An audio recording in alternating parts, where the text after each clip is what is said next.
আসসালামু আলাইকুম। আশা করি আল্লাহর রহমতে আমরা সবাই অনেক অনেক ভালো আছি, আলহামদুলিল্লাহ। আমি আজকে যে বিষয়টি নিয়ে কথা বলতে যাচ্ছি তা হচ্ছে ভালোবাসার রং বদলায়। এই লাইনটি আমাদের সবারই চেনা। এখন এই যে ভালোবাসার রং বদলায়, এটি কি শুধুমাত্র প্রযোজ্য প্রেমিক প্রেমিকা কিংবা হাজব্যান্ড ওয়াইফ এই ধরনের প্রেমের সম্পর্কের ক্ষেত্রে? না, মোটেই তা নয়। এখন বরং এই কথাটি এখন প্রযোজ্য জাতি, গোত্র, ধর্ম, বর্ণ নির্বিশেষে সর্বোপরি দেশের দেশের সাথে দেশের।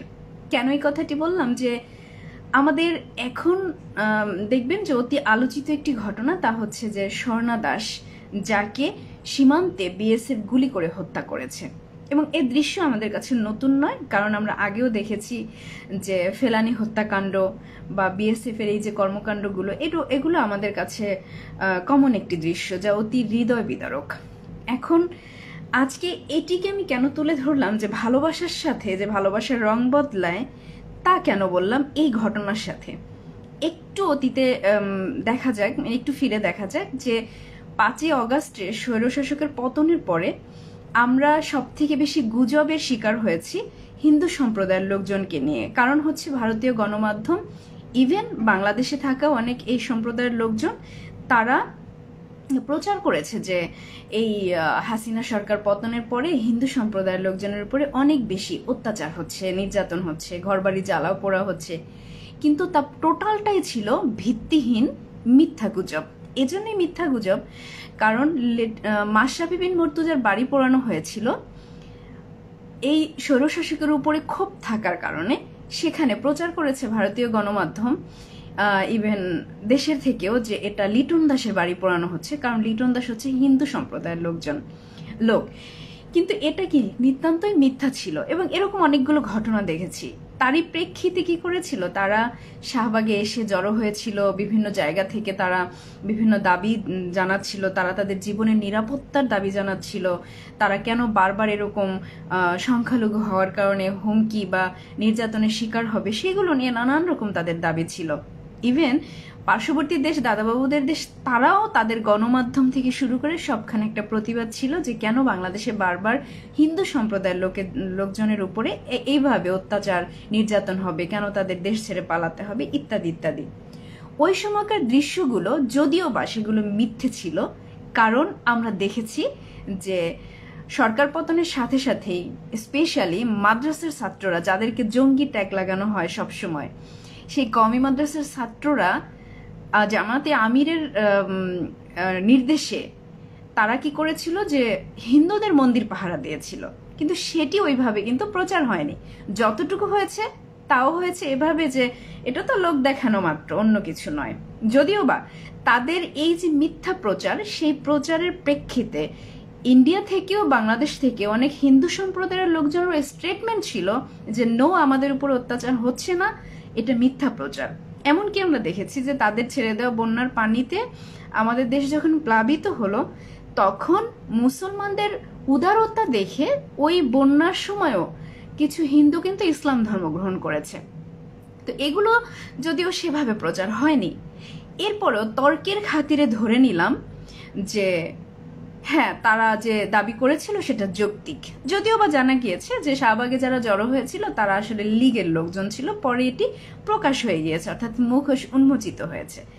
এখন হোয়াট এভার ইজ, তারা লীগের লোকজন, অন্য লোকজন, ধরে নিলাম তর্কের খাতিরে তারা সত্যি হিন্দু ধর্মের লোকজন। এবং দুটো দেশের, ভারতে যেহেতু হিন্দু ধর্মের লোকজনের সংখ্যাগরিষ্ঠতা বেশি, সুতরাং একটা দেশ যখন দেখবে বা এক সম্প্রদায়ের লোকজন দেখবে আরেকটি সম্প্রদায়ের উপর এভাবে জ্বালা পোড়া হচ্ছে, ভেরি ন্যাচারাল যে তাদের প্রতিবাদের অধিকার রয়েছে, তাদের খারাপ লাগবে, তারা কথা বলবে।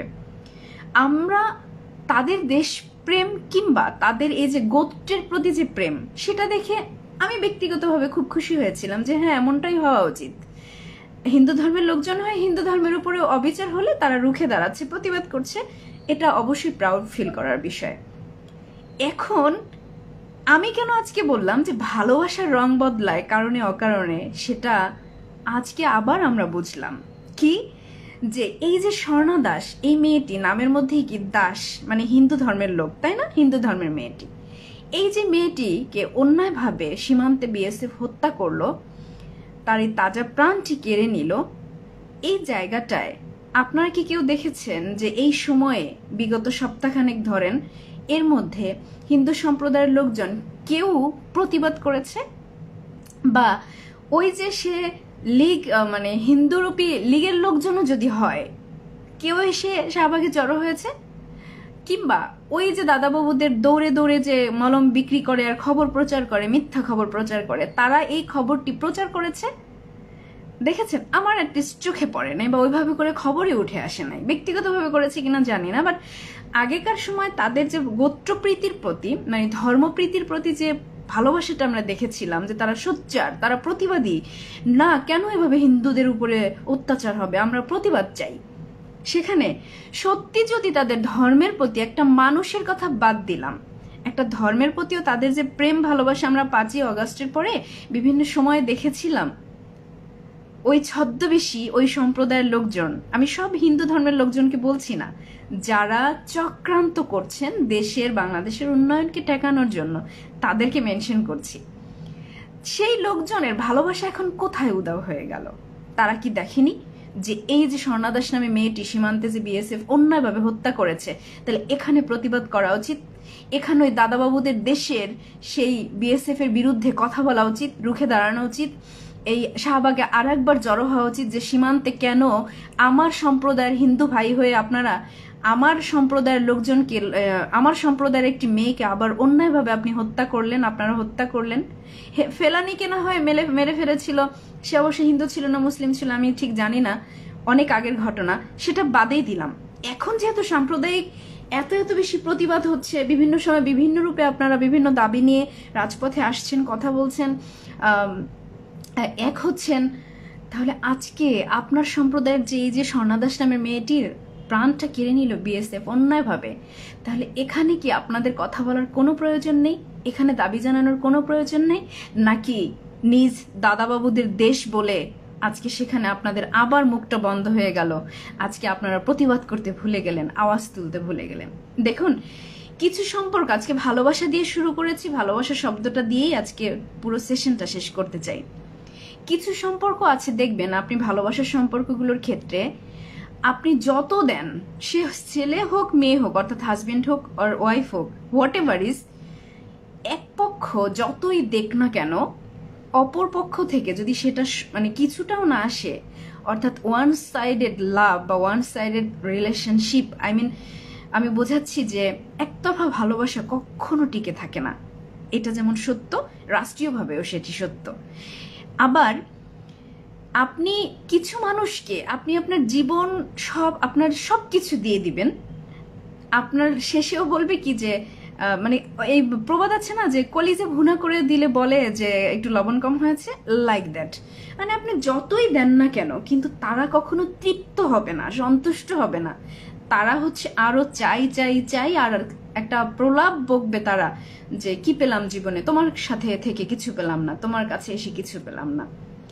এইটা রিলেটেড আজকে রাষ্ট্রীয়ভাবে এই কথাটি কিভাবে, আজকে আমি ধর্ম বিষয়ক উপদেষ্টার একটি স্পিচ শুনছিলাম, উনি বলছিলেন যে আসন্ন যে পূজা, হিন্দু সম্প্রদায়ের সব থেকে বড় পূজা, আসন্ন পূজাতে যেটা করা হবে যে অনেকগুলো কত হাজার মন্দিরের কথা বলেছেন, আমি কোট করে রাখিনি, আইদার আমি মেনশন করতে পারতাম, এত হাজার মন্দির আছে, সেখানে স্পেশালি মাদ্রাসার ছাত্রদেরকে আবার পাহারায় নিযুক্ত করা হবে।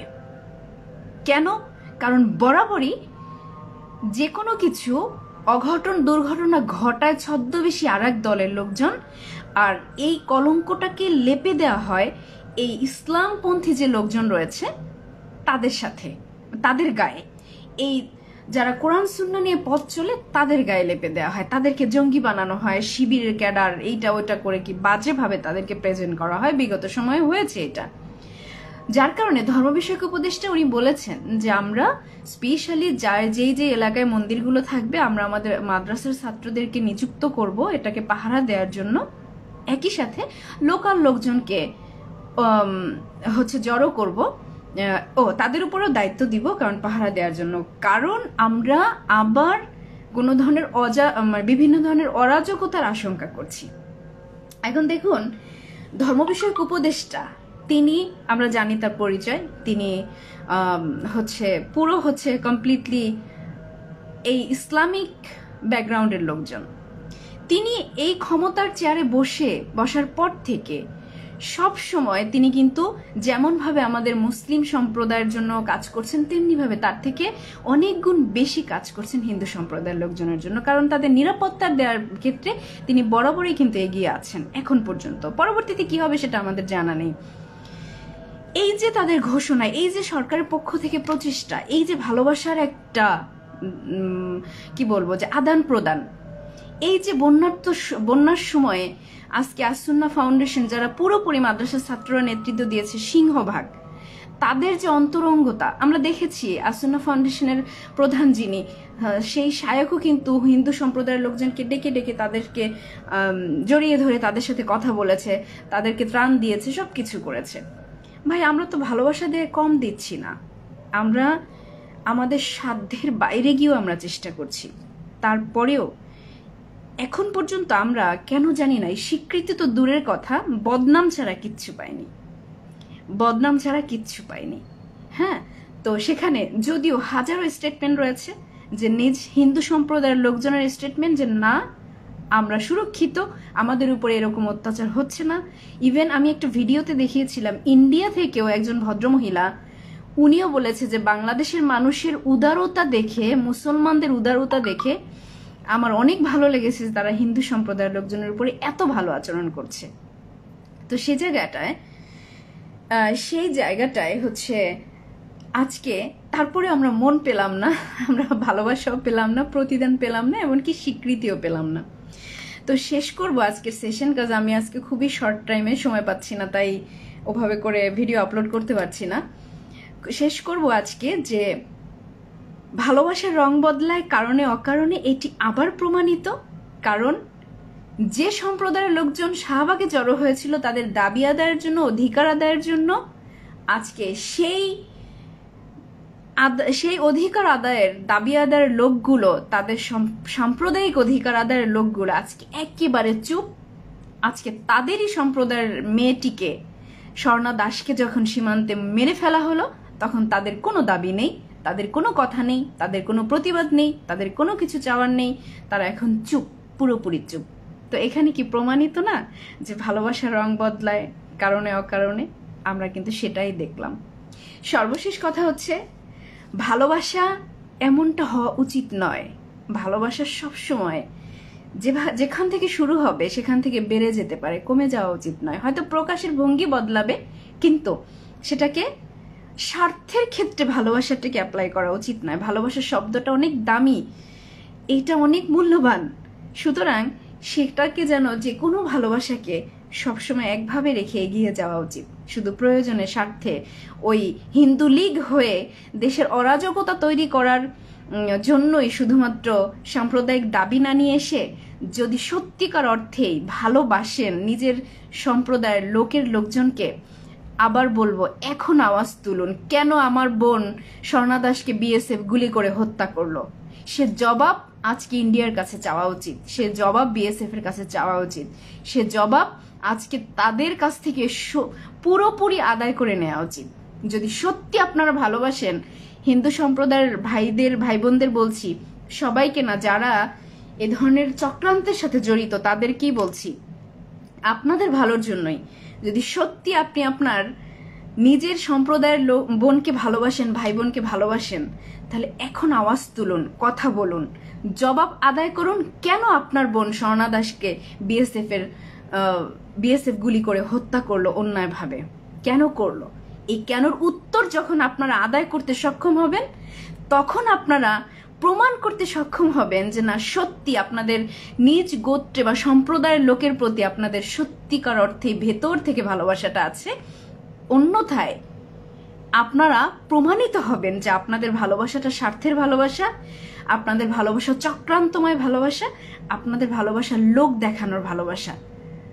অথবা হয় আপনারা প্রমাণ করুন, নয়তো আপনারা মেনে নিন। আমি জানি আমার ভিডিওতে আমি যে ধরনের বকা শুনছি, আমি যখন এই সত্য কথাগুলোকে তুলে ধরি, তখন বিশেষ করে ইন্ডিয়া থেকে, বাংলাদেশের এই হিন্দু সম্প্রদায়ের ভাই বোনদের, দাদা দিদিদের কাছ থেকে আমি খুব এনজয় করি, বাট আমি খুশি হতাম যদি আপনাদের ভালোবাসাটা সত্যিকারের ভালোবাসা হতো। অপেক্ষায় থাকলাম আমরা, এই সংখ্যাগরিষ্ঠ দেশ মুসলিম, এই মুসলিমদের বিশাল একটা সংখ্যা আমাদের বাংলাদেশের, আমরা প্রত্যেক মুসলিম অপেক্ষা করছি। আপনারা এটার জবাব যদি নিয়ে দিতে পারেন, কেন স্বর্ণা দাসকে গুলি করে হত্যা করলে, আপনার বোনের হত্যার প্রতিশোধ যদি নিতে পারেন, জবাব যদি আদায় করতে পারেন, তখন আপনাদের সাথে আবার কথা হবে। আমরা অপেক্ষায় আছি। সে পর্যন্ত নিজেদেরকে প্রমাণ করুন। তো ভালোবাসার রং বদলায় কারণে অকারণে, এটি এই ছোট্ট একটি বিষয় দিয়ে আবারও বুঝিয়ে দিয়ে গেলাম, প্রমাণ উপস্থাপন করলাম। তো ভালোবাসা হোক সত্যিকারের ভালোবাসা, সেটা যে কোনো ক্ষেত্রে, ব্যক্তি, পরিবার, দেশ, সমাজ, সংসার, যে কোনো ক্ষেত্রে সত্যের ভালোবাসা নিয়ে লড়াই করা যায়। মিথ্যা সবসময় পরাজিত হয়, আর মিথ্যা ভালোবাসা একসময় মৃত্যুবরণ করে।